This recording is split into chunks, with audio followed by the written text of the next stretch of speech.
Hello, children. Welcome back to your English class. Today we will read chapter 6. This is Jody's Fawn. But before we start the chapter, let's know something about the writer.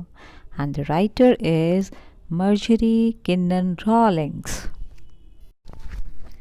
Marjorie Kinnan was born in 1896 in Washington, D.C. and she died on 14th December 1953.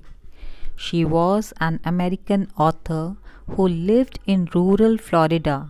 Rural means village, and wrote novels with rural themes and settings.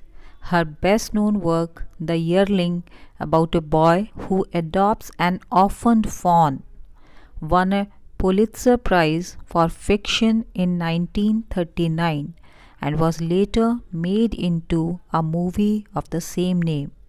The book was written long before the concept of young adult fiction, but is now commonly included in teen readings list. Before we start the chapter, let's read out before you read. Often, instead of rushing to the doctor to treat a small cut or burn, we find quick and effective cures using things available at home. And the things which are mentioned over here, if you have not used for them, you must have used many home remedies for corona. And this corona pandemic, everybody must have used the home remedies like kadha, giloy, tulsi tea, ginger tea, and must have used the coronil launched by Baba Ramdev, isn't it? So here it is given that can you think of some such home remedies for a cut on your knee? What do you apply if you get cut on your knee? A burn on your arm or a bee sting? Just think about that. And this story, Jody's father has been bitten by a rattlesnake. He quickly kills a doe and uses its heart and liver to draw out the poison. Jody wonders what will happen to the little fawn left without a mother. Now the story starts. Scene 1. Jody allowed his thoughts to drift back to the fawn. He could not keep it out of his mind. He had held it. In his dreams, in his arms, he slipped from the table and went to his father's bedside. Penny lay at rest. His eyes were open and clear, but the pupils were still dark and dilated. In this para, Jody allowed his thoughts to drift back. What is the meaning of drift back? It means go back, means flashback. He is thinking, he is recalling. And who is Jody? Jody is the name of a boy. Allowed his thoughts to drift back to the fawn. First of all, you should know what is the meaning of fawn. Fawn means the baby deer. You must be knowing about the deer. So the baby deer is called fawn. He could not keep it out of his mind. Who is he in this line? Of course, it is Jody. He could not keep it out of his mind. Means he was unable to forget it. He had held it. Held it means gripped. He was thinking about it in his dreams, in his arms. He slipped from the table and went to his father's bedside. So what had happened to his father? Just recall what we have read. Jody's father, in the beginning of the story, we have read that Jody's father Penny was bitten by a rattlesnake. Jody is the name of the boy and father's name is Penny. He quickly killed a doe. What is doe? Doe is female deer. Female deer is called doe. Then he used the doe's heart and liver to draw out the poison. Jody, that boy, saw that the doe's baby, fawn, a little fawn, was left alone. So, this thought of Fawn kept on haunting Jody's mind. All the time, Jody keeps on thinking about that little Fawn, either in his dreams or when he is awakened. So, quietly he went to his father's bedside, and what his father was doing, he was laying at rest, and because he was not well, so his eyes were opened and clear, but the pupils were still dark and dilated because he was not absolutely fine. So what is the meaning of slipped? Means went without a sound, without making any noise. Lay at rest means lay peacefully. Pupils means the black round part in the middle of the eye, that is known as pupil. Dilated means enlarged. Now let's see another paragraph. Jody said, "How are you feeling, Pa?" Pa means father. "Just fine, son. Old death is gone, thieving elsewhere." "But wasn't it a close shaved?" "I agree." Penny said, "I'm proud of you, boy, the way you kept your head and did what was needed." First of all, let's see the difficult words. Thieving means stealing. Close shave, it means a narrow escape. Kept your head means stayed calm in a difficult situation. So Jody asked to his father that how is he feeling now. Father replied that he is well, feeling better, but it was a narrow escape. And he is also admitting that he is feeling proud on Jody. Now let's see page number 88. Pa. Yes, son. Pa, do you recollect the doe and the fawn? I can never forget them. The poor doe saved me, that's certain. Pa, the fawn may be out there yet. It might be hungry and very scared. I suppose so. Pa, I'm a big boy now and I don't need to drink milk. Why don't I go and see if I can find the fawn and bring it here and raise it? Penny lay quiet, staring at the ceiling. Boy, you've got me hemmed in. It won't take much to raise it, Pa. It will soon start eating leaves and acorns. You are smarter than boys of your age. We took its mother, and it wasn't to blame. Surely it seems ungrateful to leave it to starve.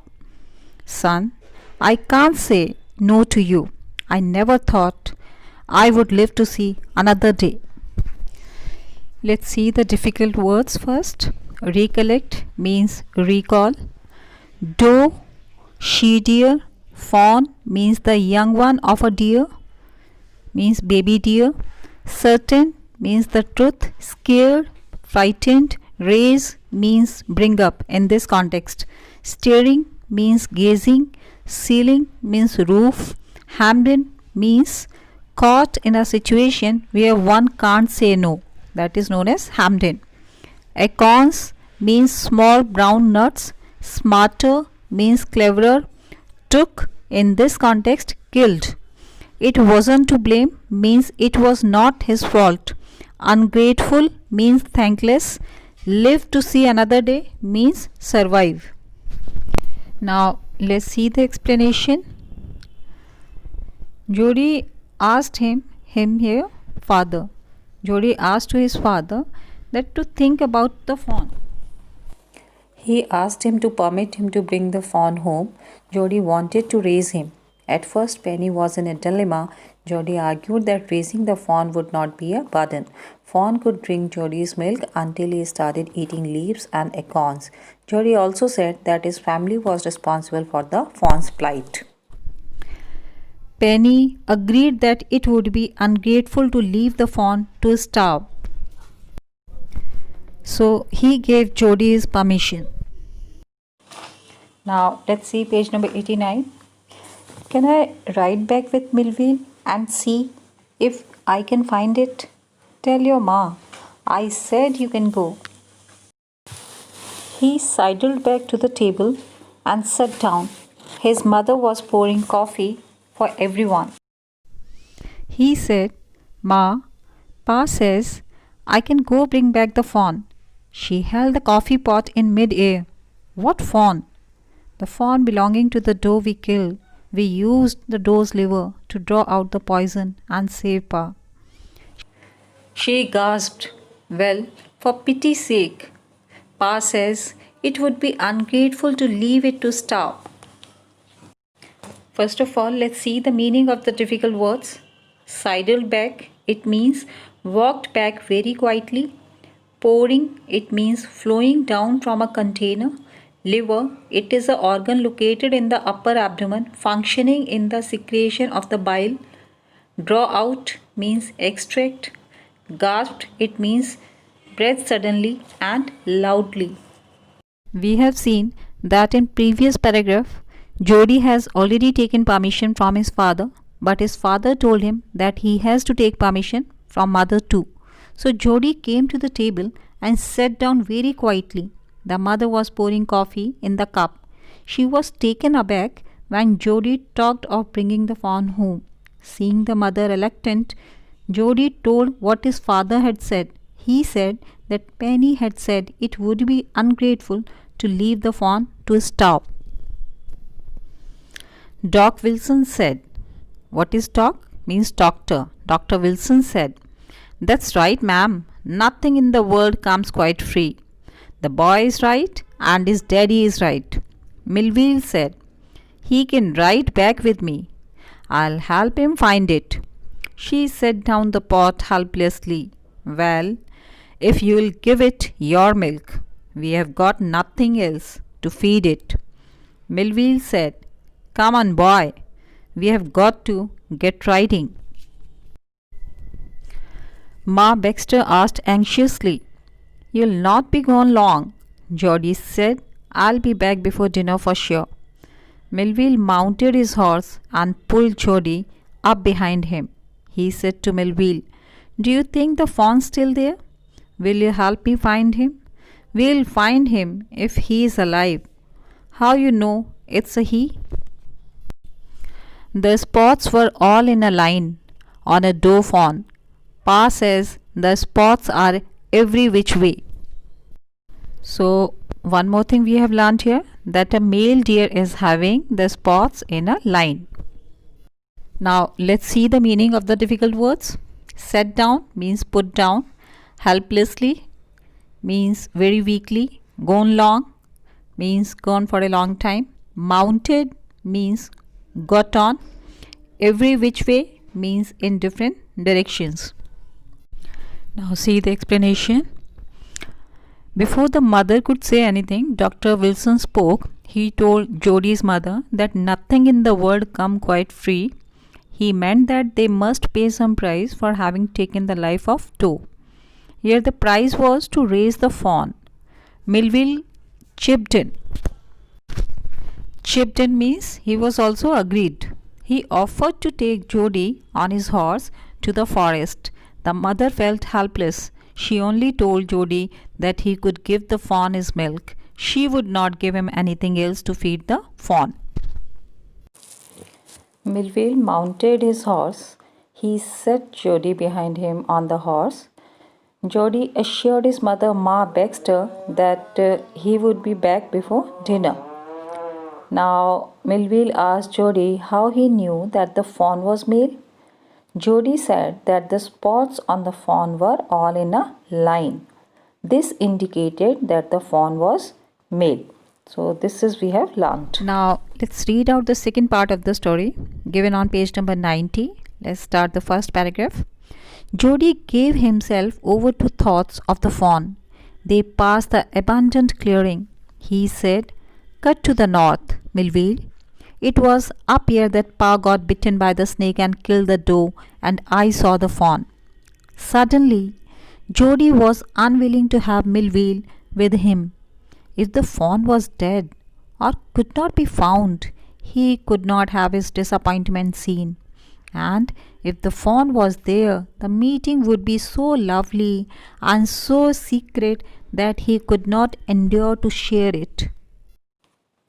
He said, It's not far now, but the scrub is very thick for a horse, I can make it on foot. First of all, take a glimpse on the difficult words. Abandoned means deserted. Clearing means open space in a forest. Unwilling means reluctant, disappointment, frustration. Endure means tolerate. Now, let's see the explanation. Once in the forest, Jody wanted Millville to go back. He wanted to be alone with the fawn. There were two reasons. First, it was possible that Jody might not get the fawn, for the fawn might have died or be not found.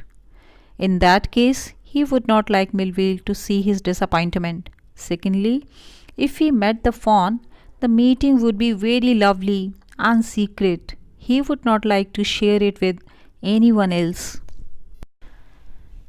Let's see another paragraph on page number 90.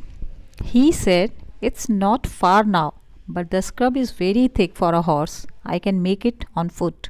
But I am afraid to leave you, boy. Suppose you got lost or got bitten by the snake too? I'll take care. It might take me a long time to find the fawn. If he's wandered, leave me off right here. All right, but you take it easy now.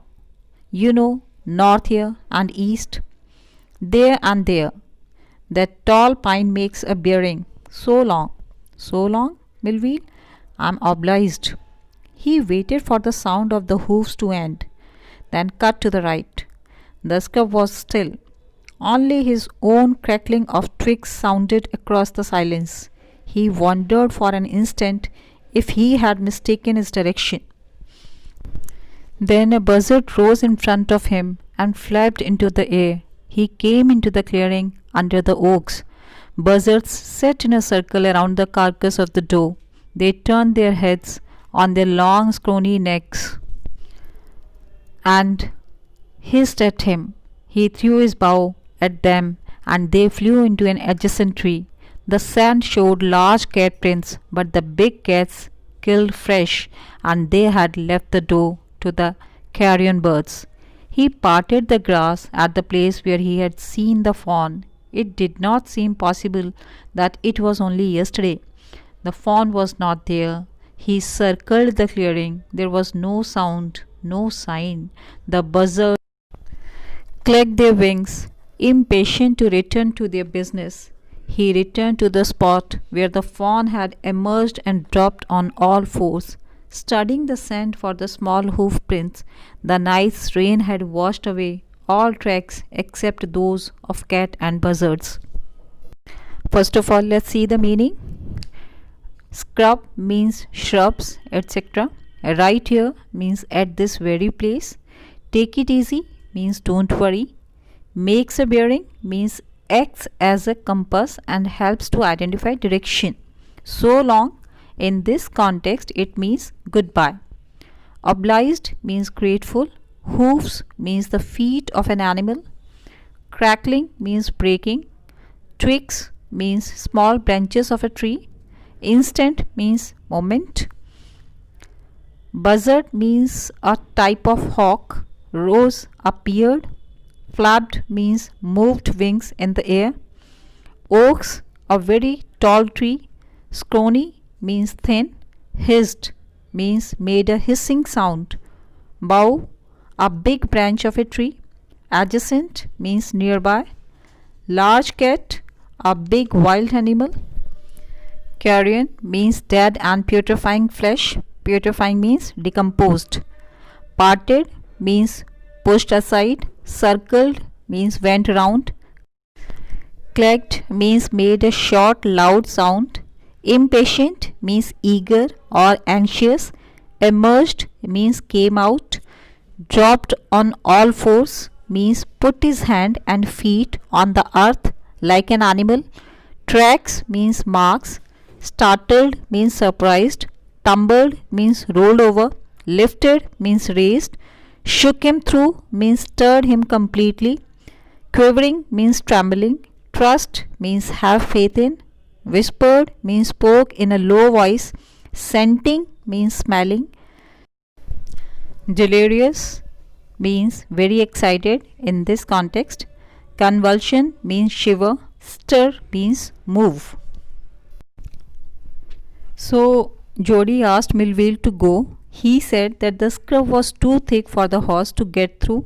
Millville was, however, afraid to leave Jody alone. He said that Jody could be lost in the forest or bitten by the snake. Jody, however, said Millville didn't have to worry. He would be careful. So Millville went back. Now let's read out third part of the story. Let's take a look on page number 91. Movement directly in front of him startled him so that he tumbled backward. The fawn lifted its face to his. It turned its head with a wide, wandering motion and shook him through with the stare of its liquid eyes. It was quivering. It made no efforts to rise or run. Jody could not trust himself to move. He whispered, "It's me." The fawn lifted its nose, scenting him. He reached out one hand and laid it on the soft neck. The touch made him delirious. He moved forward on all fours until he was close beside it. He put his arms around its body. A light convulsion passed over it, but it did not stir. We will start with the difficult words.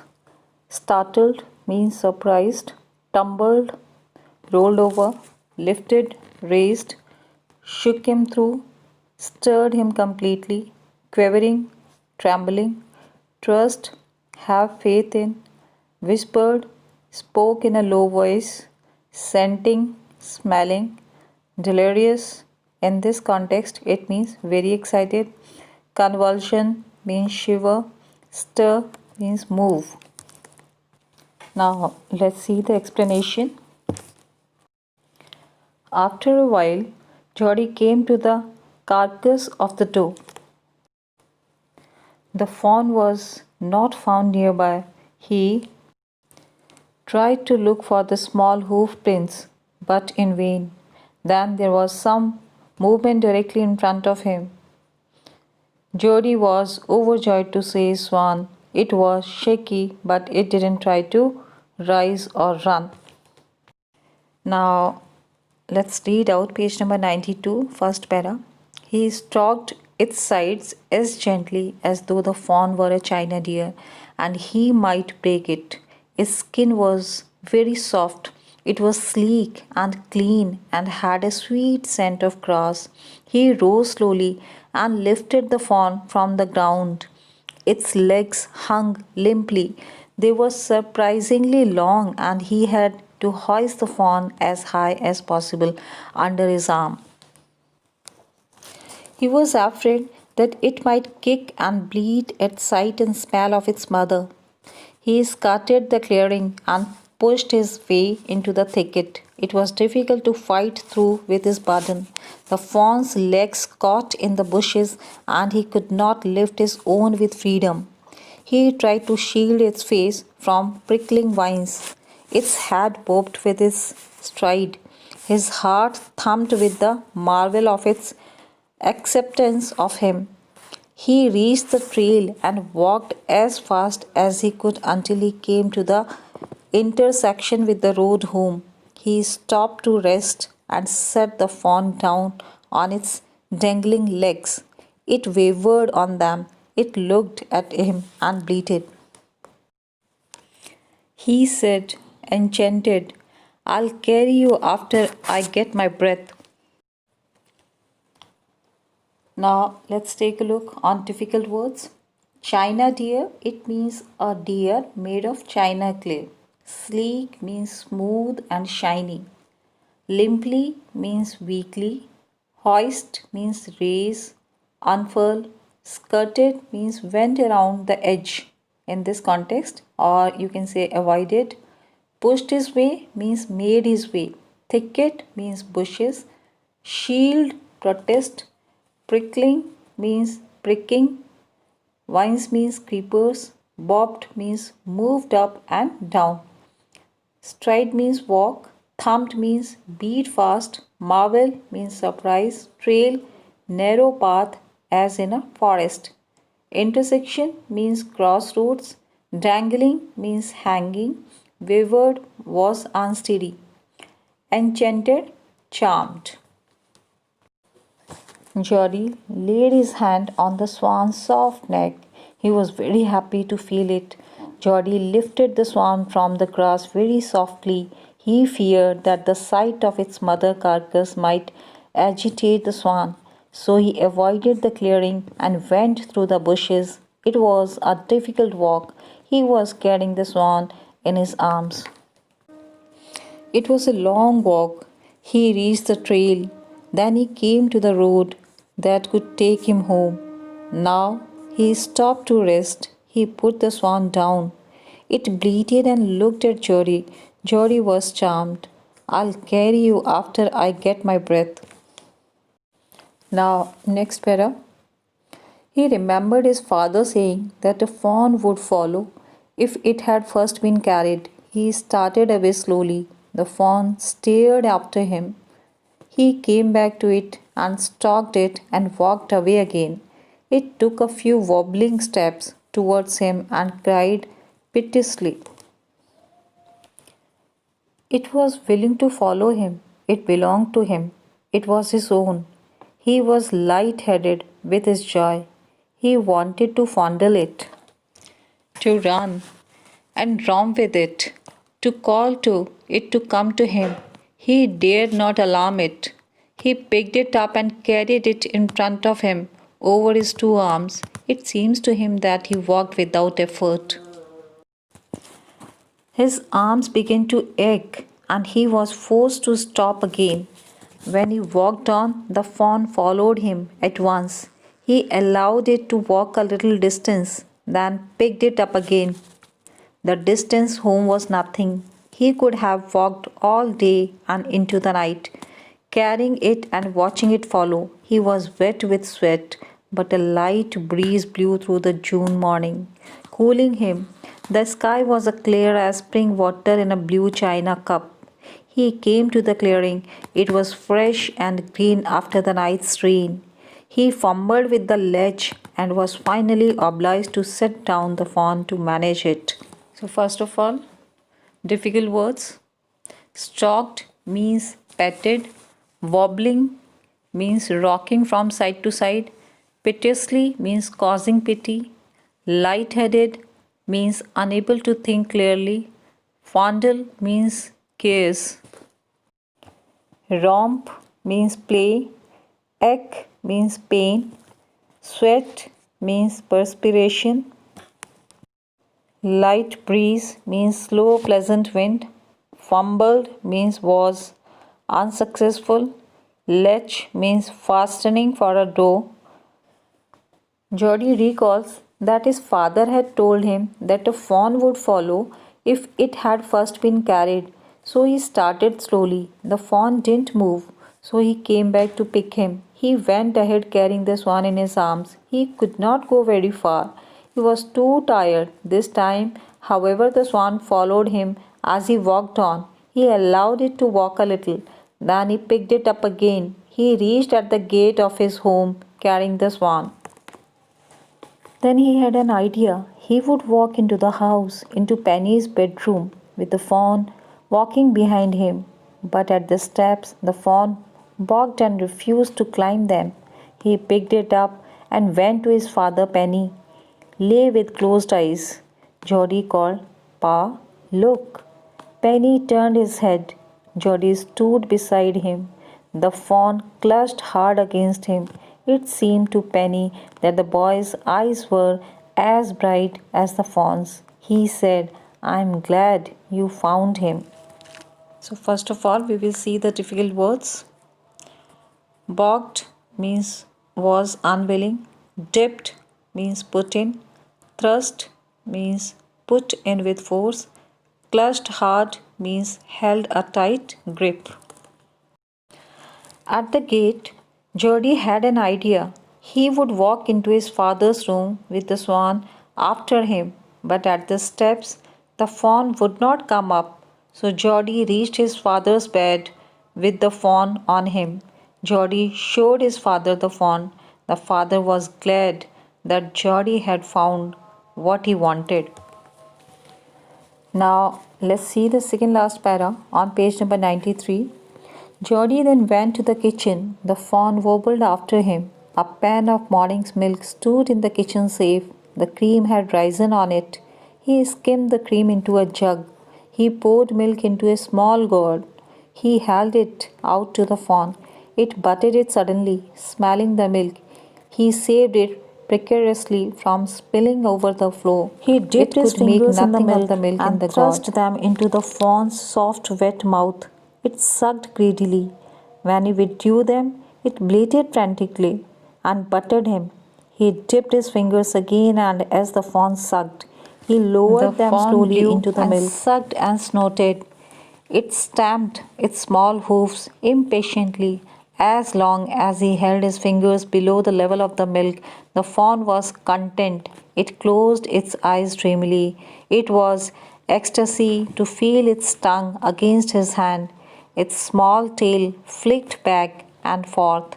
The last of the milk vanished in a swirl of foam and So first of all, let's see the difficult words.